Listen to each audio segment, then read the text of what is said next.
on comprend du verset 10 de sourate Al-Hujurat: certes, les croyants sont des frères, alors réconciliez vos frères et craignez Allah afin de recevoir sa grâce. C'est-à-dire, assurément, les croyants sont des frères en religion, alors réparez les différends qui pourraient se produire entre deux musulmans en les amenant à observer le jugement de Dieu et de son envoyé, et ce dans l'espoir d'être touchés par les bienfaits de Dieu et de gagner son pardon.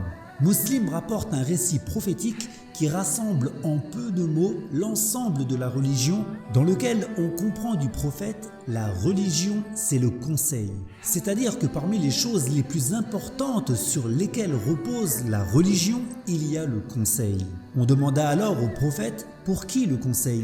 Et il répondit: concernant Allah, son livre, son messager, les imams des musulmans et le commun d'entre eux.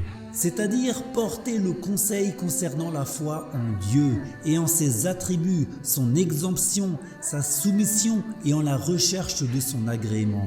Porter le conseil concernant la foi en son livre et en son application, ses bénédictions, sa psalmodie, sa méditation et son enseignement.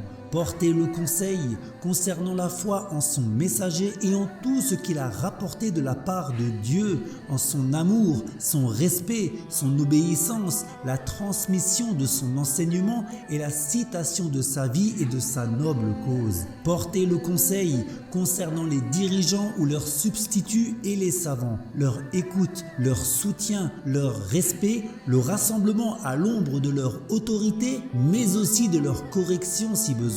Et enfin, porter le conseil concernant chaque musulman du commun, en l'orientant vers ce qui est de son intérêt, tant en ce qui concerne ce monde que l'au-delà, mais aussi de ne pas divulguer leurs erreurs, de combler les lacunes, de commander le bien et de condamner le blâmable, de respecter les aînés et d'être indulgent envers les plus jeunes, et d'abandonner la tricherie, l'animosité et la jalousie.